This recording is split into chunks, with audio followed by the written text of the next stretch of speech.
অনুরোধ করে বলি, বিগত জীবনে অন্যায় করেছো, তওবা করো, রবিউল আউয়াল থেকে শিক্ষা গ্রহণ করো। ও আল্লাহ, নবীর আদর্শ জীবনে আর কত অবহেলায় কাটায় দিলাম, আর নবীর আদর্শ কোনোদিন ছাড়ব না। অতএব স্কুলে পড়ো, কলেজের মধ্যে পড়িয়া ডাক্তার হও, ইঞ্জিনিয়ার হও, সাংবাদিক হও, প্রফেসর হইও।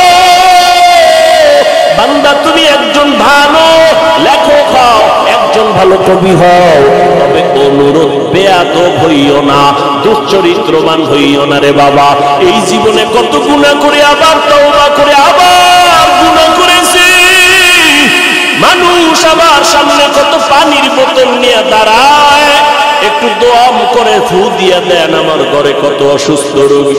কিন্তু ওই লোকটা যদি জানতো আমি কত বড় গুনাহগার, কখনো আমার সামনে পানি পড়া নিতে আসতো না। ও আল্লাহ, আপনিই তো সম্মানের চেয়ারে বসাইছেন রে আল্লাহ। ও আল্লাহ, কত সম্মান দান করেছে, গুনার কারণে যেন মাহরুম হয় না যাই রে আল্লাহ। ও বাবা, যেদিন চক্ষু বন্ধ হয়ে যাবে ওই দিন সব বাহাদুরি বন্ধ হয়ে যাবে। আমাকে সবাই কবরের দেশে নিয়ে যাবে, আমার আপনজনেরা গায়ের গেঞ্জিটা পর্যন্ত পেলেট দিয়ে কেটে রাখবে। ও আল্লাহর বান্দারা, তুমি আর কয়দিন বাঁচবা? মনে করছো 25 বছর বয়স, আর 25 বছর বাঁচবা। তোমার এক বন্ধুর নামটা তুমি জানোনি? Michael Jackson.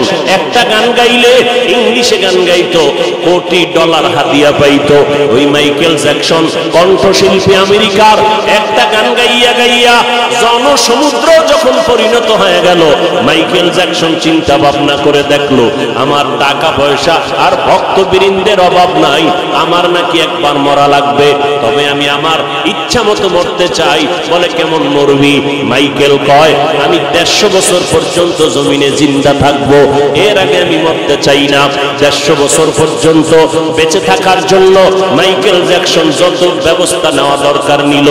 20 জনের উপরে ডাক্তার তারে অল টাইম পাহারা দেয়, একটা খানা শতবার চেক করে খায়। মাইকেল জ্যাকসনের চেহারাটা বাধাই করে নিল, যেন যৌবন ছুটে না যায়, খালি হাতে কারো সাথে সাক্ষাৎ দেয় না, জীবাণু যেন দুই কামারে মৃত্যুর মুখে ফালাইয়া না দেয়। এই মাইকেল এত কিছু ব্যবস্থাপনা করলো, 150 বছরের আগে সে মরবে না। আল্লাহ কয়, আমার সিদ্ধান্ত কেউ রদ করার ক্ষমতা নাই, আমি আল্লাহ সিদ্ধান্ত করে নিলাম।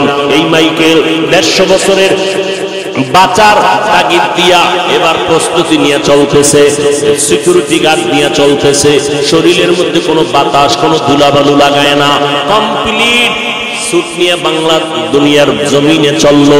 আল্লাহর কুদরত, একদিন হঠাৎ করে মাইকেলের মাথা একটু ব্যথা ব্যথা ভাব, 20 জনের উপরে ডাক্তার অল টাইম তারে চিকিৎসা দেয়, কোনো রোগ যেন ভেতরে ঢুকতে না পারে। হঠাৎ করে বিছানায় শুইয়া ঘুম পড়ল, একটু আরাম করতেছে, তখন তার বয়স মাত্র 50-এর কোঠা পেরিয়ে যাচ্ছে।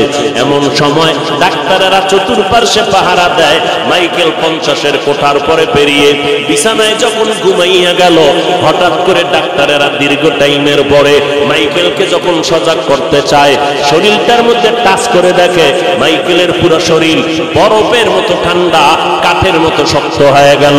ডাক্তারেরা চিৎকার দিয়া কয়, মাইকেল আর জমিনের মধ্যে জিন্দা নাই, আমরা অনুভব করলাম না মাইকেলের যাবার জীবনটা কখন চলে গেল। কিয়ামতের দিন 4 জন মহিলার জন্য জান্নাতের 8টা দরওয়াজা খোলা দেওয়া হবে। 8টা দরওয়াজা দিয়া প্রত্যেক দরজায় ডাকবে, আসো আসো, তাড়াতাড়ি জান্নাতের মেহমান খানায় আসো। কয়জন নারীরে ডাকবে? 4 জন নারীকে ডাকবে। এর মধ্যে একজন হবে ঈসা নবীর মা মারিয়াম আলাইহিস সালাম, যিনি জান্নাতের মধ্যে আমার রাসূলের সাথে বিবাহের ব্যবস্থা হয়ে যাবে। قال النبي صلى الله عليه وآله وسلم الأنبياء أحياء في قبورهم يصلون। পয়গম্বর বলেন, সব আম্বিয়া কেরাম কবরের ভেতরে জিন্দা নামাজরত অবস্থায় আল্লাহর মারিফতের মজা নিতে থাকবেন কিয়ামত পর্যন্ত। তাহলে বেদাতীরা নবীর ওফাত মানে না, অন্যদিকে আহলে হাদিসরা রাসূলের জিন্দা মানে না। পেজ বুঝেননি? কি এখানে কি সব আহলে হাদিস? কথা বলেন না কেন? ভণ্ড বেদাতীরা যারা দাবি করে আমরা সুন্নি, 12 তারিখ মিছিল করবে ঢাকায়, বিভিন্ন জেলা শহরে ফুলের মালা গলায় দিবে। গলায় দিবে কার? নবীর না নিজের? কেমন তার সেরা বন্ধ। শেখ মুজিবুর রহমান সাহেবের জন্মবার্ষিকী পালন হয় না? হয়। ফুলের মালা দেয় না? নিজের গলায় না, সেখানে মাজারে গিয়ে। জিয়াউর রহমান সাহেবের মাজারে গিয়ে ফুল দেয় কেন? জন্ম বার্ষিকী। তাহলে রসুলের যদি জন্মবার্ষিকীর ফুল দাও তো মদিনায় যাও না কেন রে বেঈমান? নবীর রওজায় গিয়ে না ফুল দিবা, তোর গলায় দাও কেন? তাহলে বেদাতীরা রসুলের ইন্তেকাল অর্থাৎ রসুল যে ওয়াফাত হয়েছে এটা মানে না, মৃত্যু হয়েছে মানে না। অথচ আল্লাহ কোরআন শরীফে কি বলেন? ইন্নাকা মাইয়িতুন ওয়া ইন্নাহুম মাইয়িতুন, নবী আপনিও মৃত্যু, তারাও মৃত্যু, অর্থাৎ সব প্রাণীরা মরণশীল। ইন্নাকা নিশ্চয়ই আপনি, মাইয়িতুন জিন্দা। এই মাইয়িত মানে কারে কয়? আপনারা মাইয়িত বুঝেন না? মাইয়িত মানে কি? জিন্দা। হ্যাঁ, আল্লাহ কোরআনে বলেন ইন্নাকা নিশ্চয়ই হে রাসূল আপনি, মাইয়িতুন কি? মাইয়িত জিন্দা। মাইয়িত কি? জিন্দা। ওয়া ইন্নাহুম মাইয়িতুন, তারাও মৃত্যু। তারা কারা? অন্যান্য যারা আছে সব মানুষ। তাহলে রসুলকে আলাদা করে বললেন আপনিও মরণশীল। আল্লাহ কয় মরণশীল, তুমি কেন বলো রসুল মরে নাই? আর গান বানাইছে। হ্যাঁ, ওয়াহাবিরা বলে নবী মরিয়া গেছে, মরে নাই, মরে নাই, নবী জিন্দা শুয়ে আছে। এই যে চালাকি টালাকি করে, কেন করে?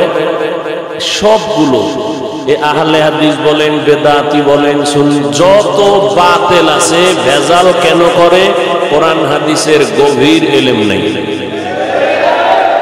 একজন আহলে হাদিস আমগো সামনে, আলেমের সামনে হাদিস কইলে দিলে একটা পড়াও পড়তে পারে, বাংলা হাদিস নিয়ে শুধু চাপাবাজি করে। আল্লাহ হেদায়েত দান করুন। আপনারা আবার বয়ে বয়ে ওখানে চিন্তা করতেছেন ওয়াজ শুনতে আসলাম, গীবত শেখায়াত শুরু হয়ে গেল। এই গীবত করলে সওয়াব, এই গীবত করলে কি? বাতিলের বিরুদ্ধে কথা বলা সওয়াব, বাতিলের বিরুদ্ধে কথা বলা এটা ঈমানের দাবি, এটা হিংসা নয়। আমার রাসূল বাতিলের বিরুদ্ধে কথা বলেন নাই কি? তাহলে ভণ্ড বাতিলের বিরুদ্ধে ঈমান বাঁচানোর জন্য কথা বলা এটা সওয়াবের কাজ। গীবত হইলেও সওয়াব। দলিল ওয়াইলুল লিকুল্লি হুমাযাতিল লুমাযা আসেনি? এটার বাংলা ব্যাখ্যা পড়ে দেখবেন, ওখানে 4 কারণে গীবত করলে সওয়াব হবে লেখা আছে।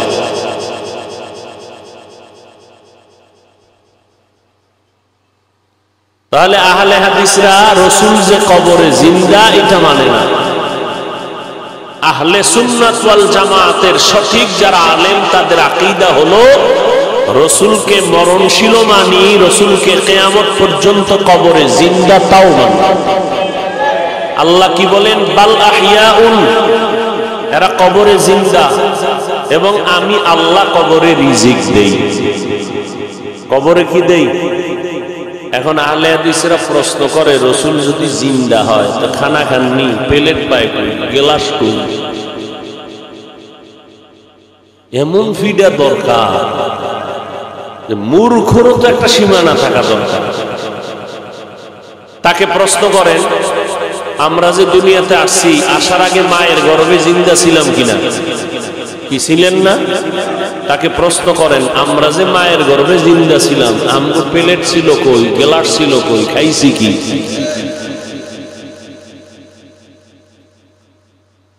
আসলে এগুলো কেন? নিজেকে বড় বানানো, অন্যকে ছোট বানানো। এই যে এক প্রবণতা আমাদের মধ্যে কাজ করে, এই সমস্যার কারণে আমরা এক জায়গায় বসতে পারি না। চরমনাইর মরহুম সৈয়দ ফজলুল করিম রহমতুল্লাহ আলাইহি বলতেন যে আসলে যারা জোরে জোরে জিকিরের বিরোধিতা করে এরা আস্তে জিকিরও করে না। ঠিক আছে, জোরে জিকির আমরা করি, সমস্যা, তুমি আস্তে করো, ও আস্তেও করে না। আসলে জোরে জিকিরের বিরোধী না, মূলত জিকিরেরই বিরোধী। ফেতনাবাজ এরা, কি ফেতনাবাজ। দেখেন না, আহলে হাদিসের এক ভাই কি বলল কয়েকদিন আগে, যে কোরআন শরীফেও জাল আছে। কেমন জাল? কয় হাদিসের থেকেও বেশি জাল। কঠিন, বড় কঠিন। তাহলে আমরা ওয়াফাতুন নবীও মানি, যারা মানবে না তাদের ঈমান সবল না দুর্বল? মিলাদুন নবীও যারা মানবে না তাদের ঈমান দুর্বল। আর সিরাতুন নবীও মানি, তবে তিনটা মানার ভিতরে একটু ব্যবধান। সিরাত আর মিলাদুন নবী মানি, এটা নফলের পর্যায়ে। কি পর্যায়ে? নফলের পর্যায়ে। কিন্তু সিরাতুন নবী যদি কেউ না মানে তার ঈমানই থাকবে না। ওই দুইটা তো ঈমান দুর্বল, আর এইটা না মানলে ঈমান চলে যাবে। কারণ মিলাদুন নবী, রসুলের জন্ম মোবারকের উপরে বিশ্বাস, আলোচনা, এটি নফল। আর সিরাতুন নবী মানি নামাজ, সিরাতুন নবী মানি রোজা, সিরাতুন নবী মানি কোরআন, সিরাতুন নবী মানি পর্দা। যারা মানবে না এদের ঈমান থাকবে।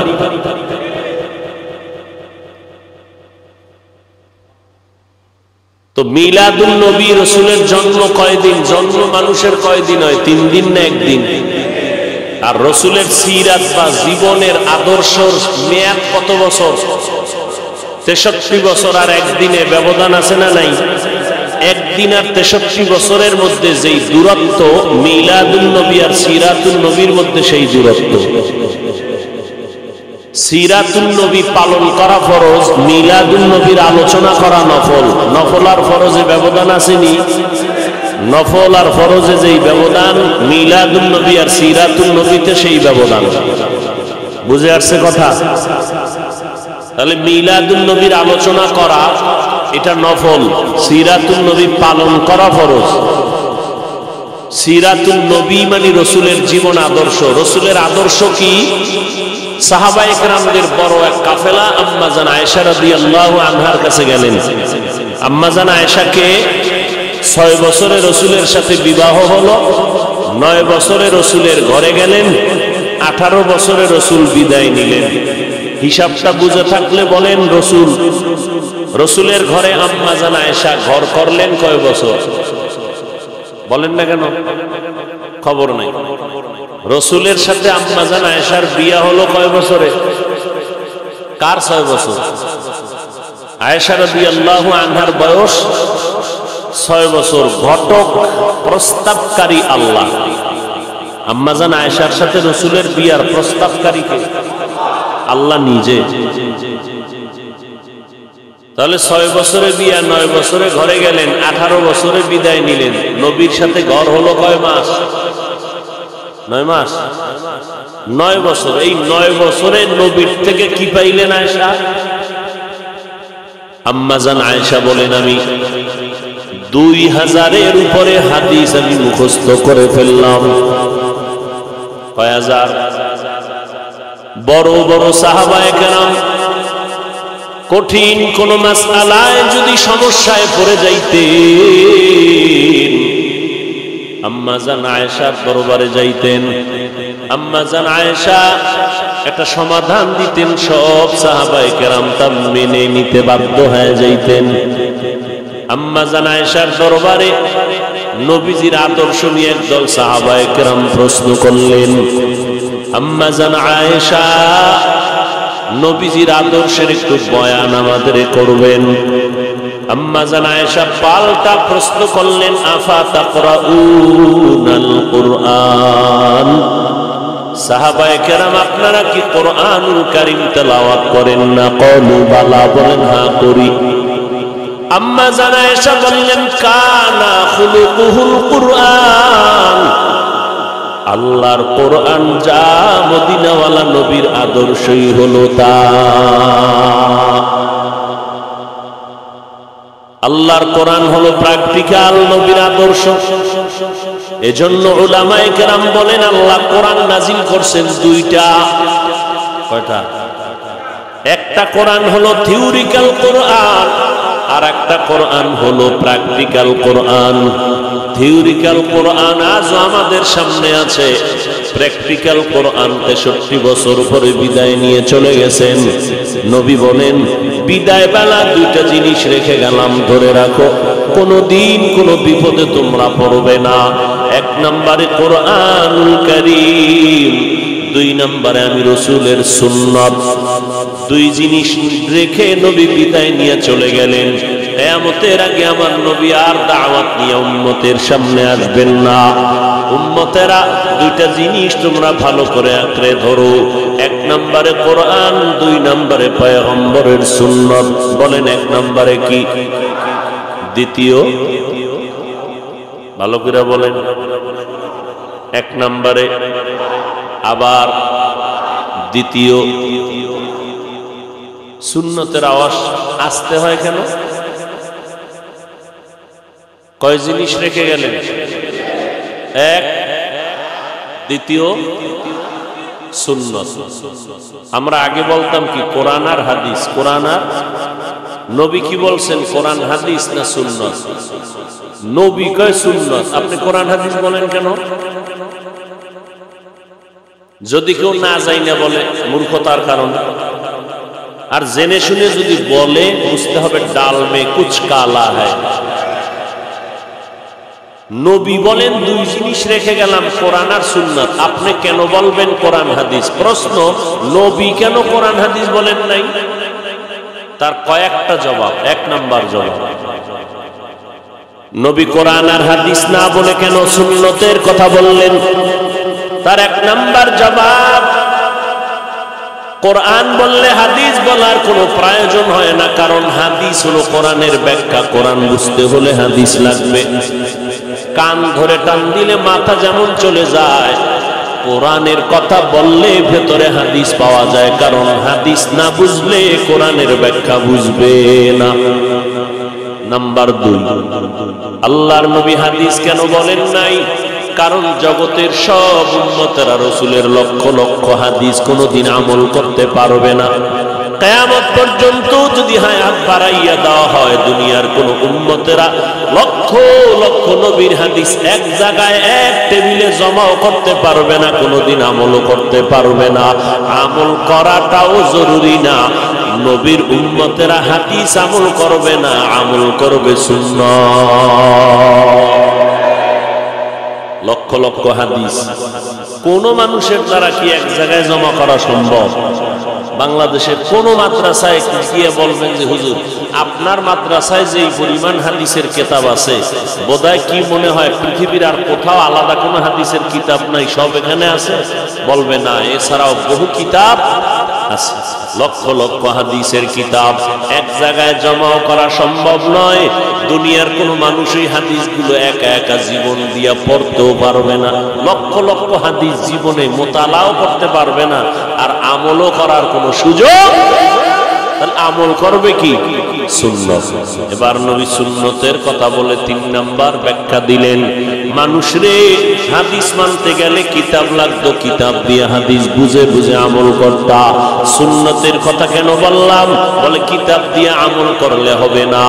সুন্নতের আমল যদি করতে চাও, ব্যক্তিকে অনুসরণ ছাড়া সুন্নতের আমল হবে না। জন্য সাহাবায়ে কেরাম বড় ইলমওয়ালা, কোরআন হাদিস পড়লেন।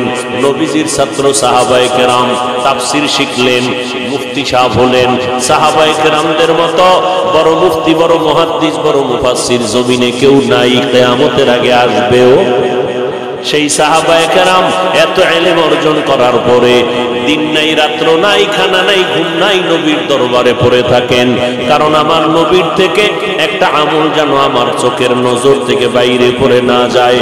খানার খবর নাই, ঘুমের খবর নাই, পয়গম্বরের চেহারা দেখলে পেটের ক্ষুধা নিবারণ হয়ে যায়। মায়ার নবীকে দেখেন, এক একটা আমল শিখেন আর করতে থাকেন। নবী কেমনে পানি পান করেন, সাহাবায়ে কেরাম দেখেন আর আমল করেন। নবী কেমনে জুতা পরেন, সাহাবায়ে কেরাম দেখে দেখে আমল করেন।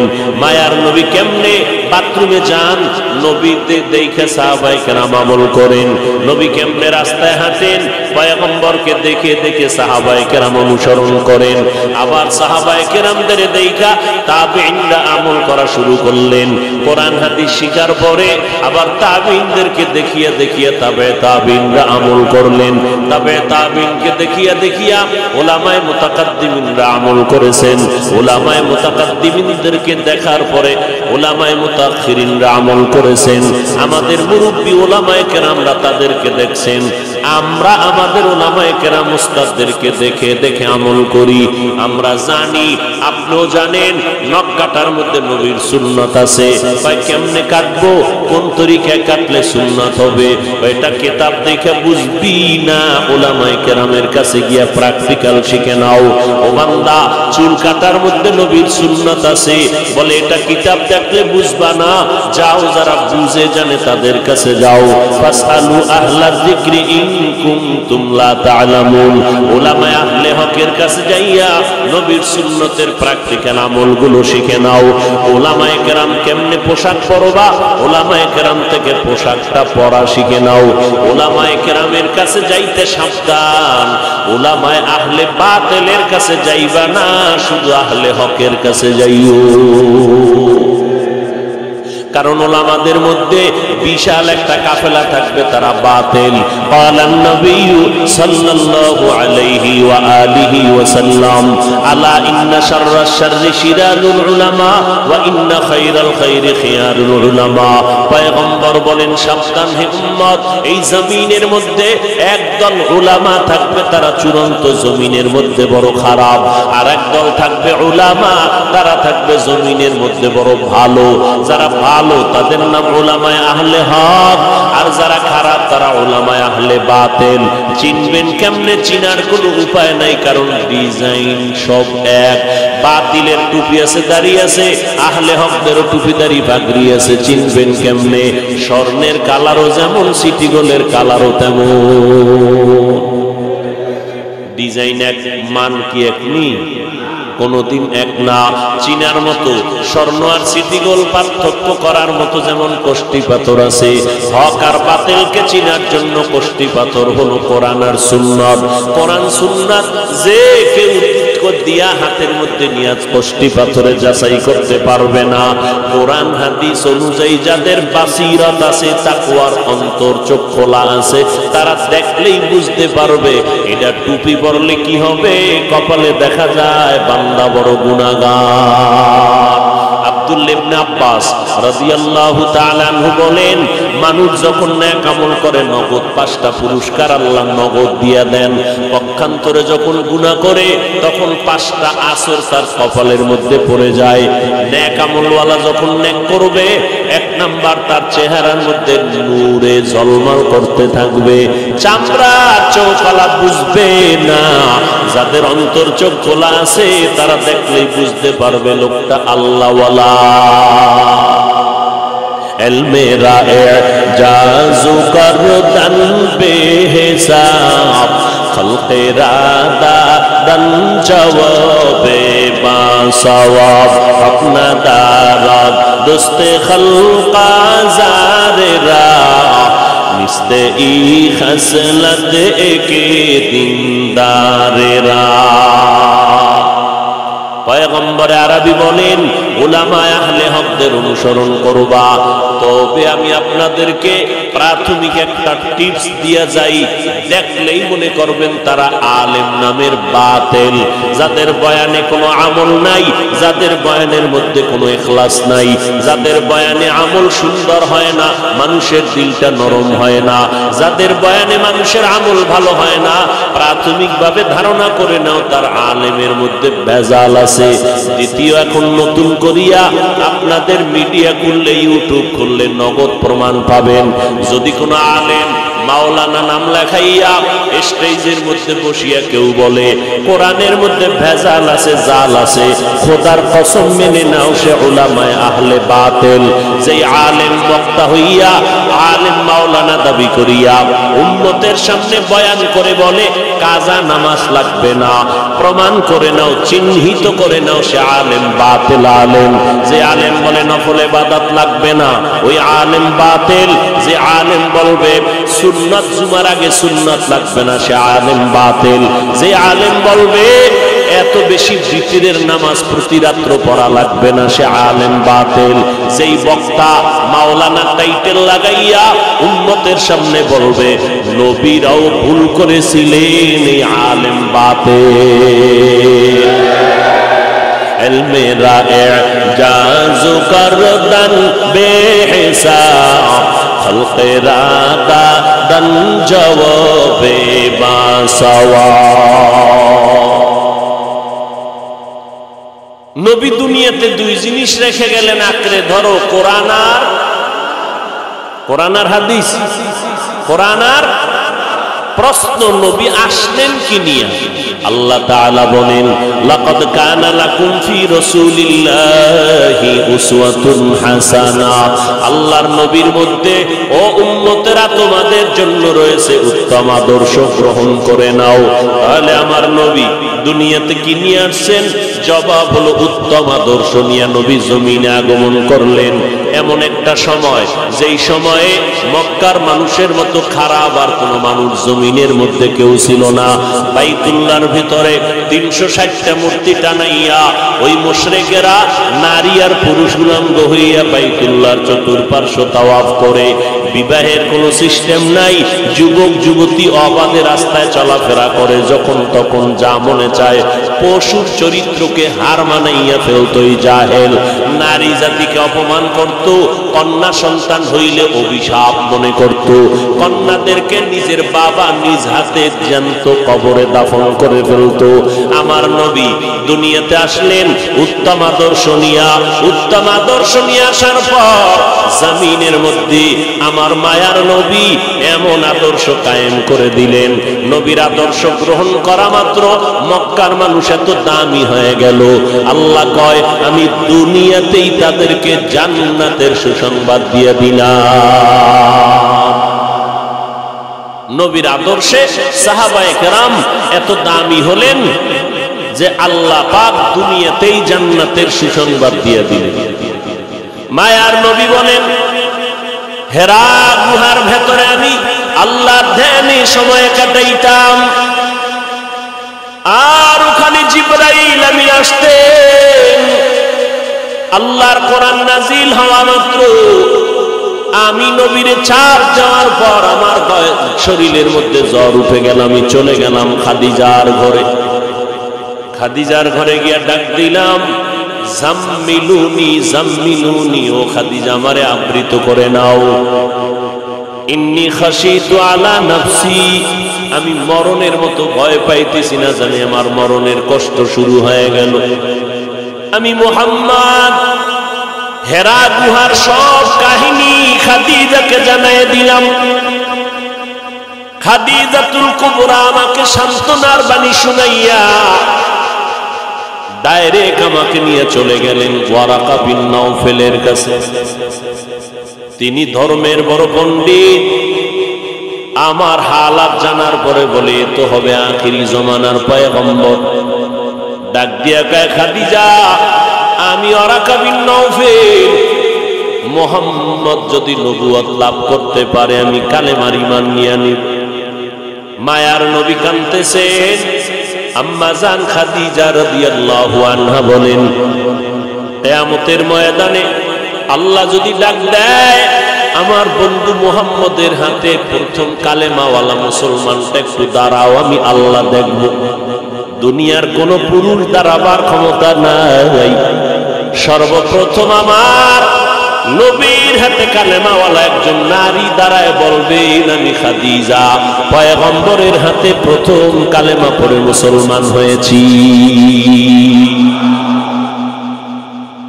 খাদিজা রাদিয়াল্লাহু আনহা 2 দুইজন স্বামী বিদায়ের পরে নবীকে স্বামী বলে গ্রহণ করলেন। এরপরে নবীর হাতে কালেমা পড়ে মুসলমান হলেন ওয়ারাকা বিন নাওফেল।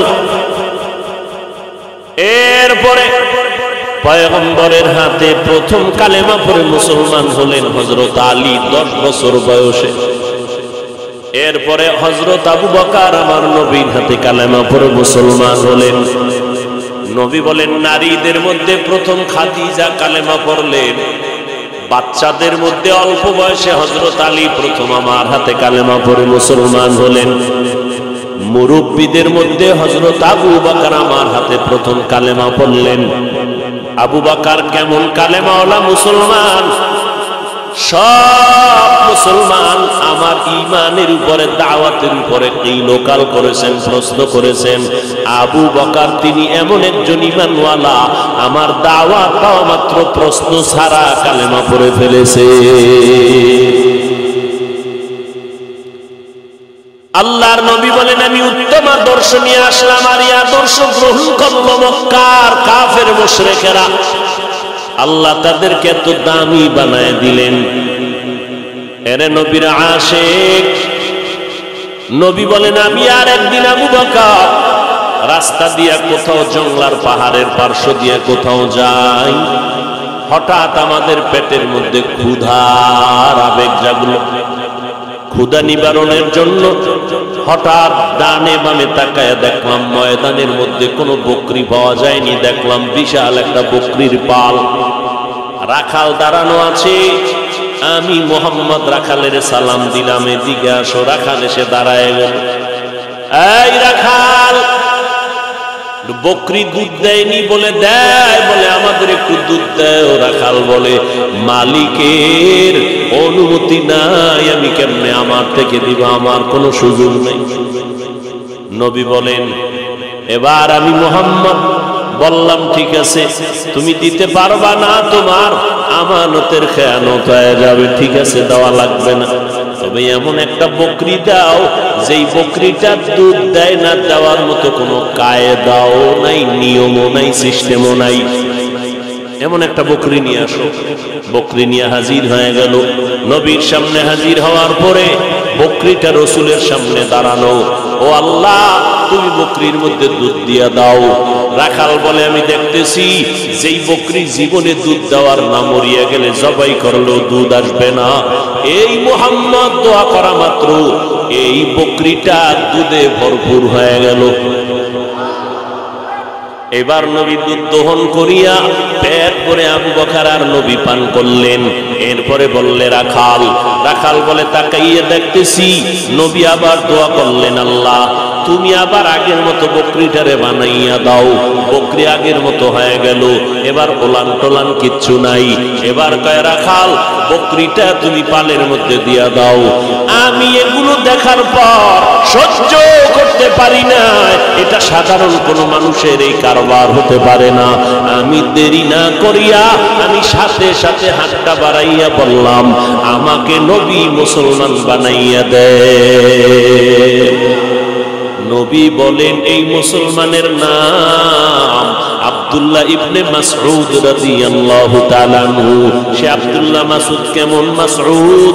সাহাবায়ে কেরাম এত বড় দামি। তিনি বলেন আব্দুল্লাহ মাসউদের আল্লাহ নবীর কাইফিয়ত দিয়া বানাইছিলেন। পেছন দিক দিয়া আব্দুল্লাহ মাসউদ যদি হেঁটে যাইতো, সাহাবায়ে কেরাম মনে করত রাসূল হেঁটে যায়, রাসূলের মতো দেখা যায়।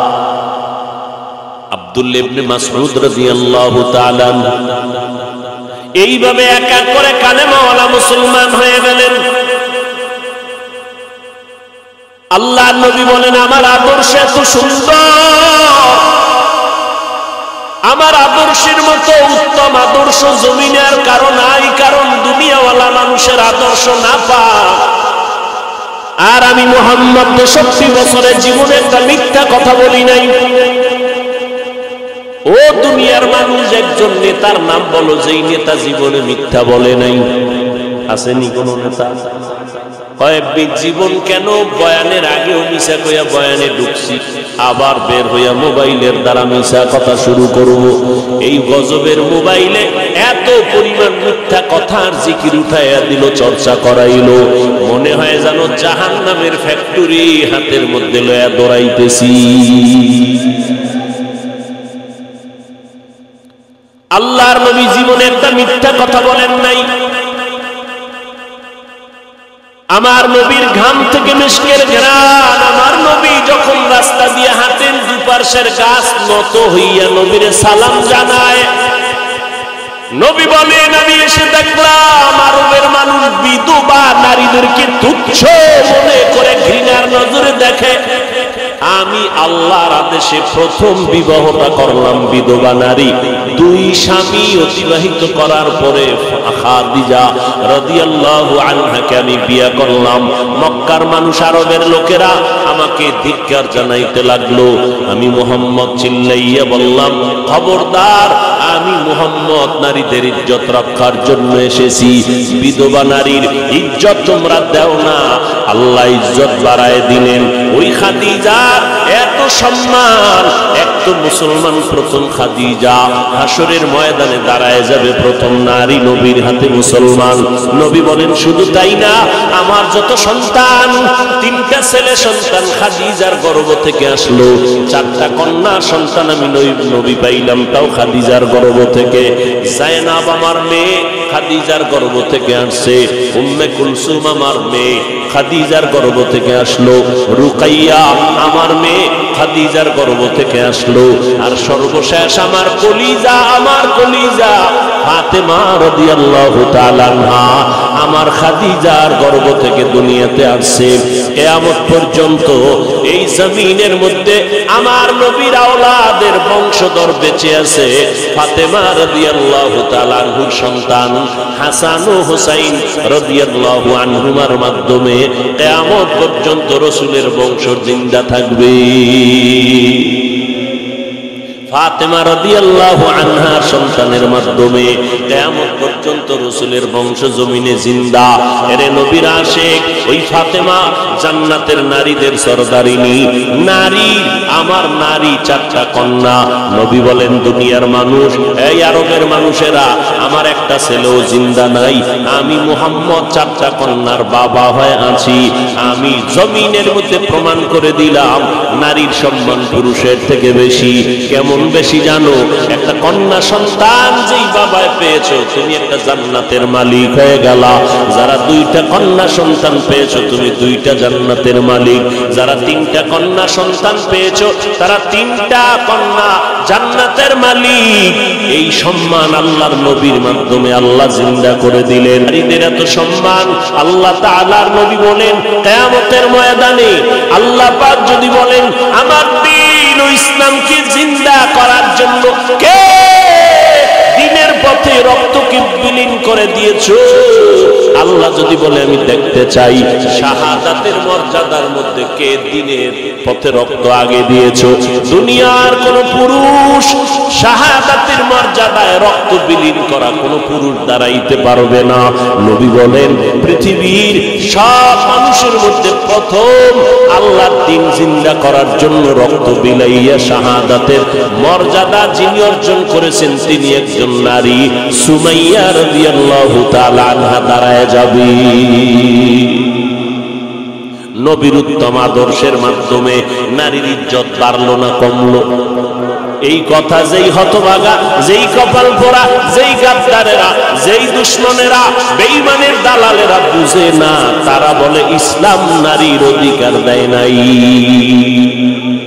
অথচ আল্লাহর কসম একবার, আল্লাহর কসম দুইবার, আল্লাহর কসম তিনবার, হিন্দু ধর্মে নারীর সম্মান পুরুষের থেকে বেশি দিতে পারে নাই।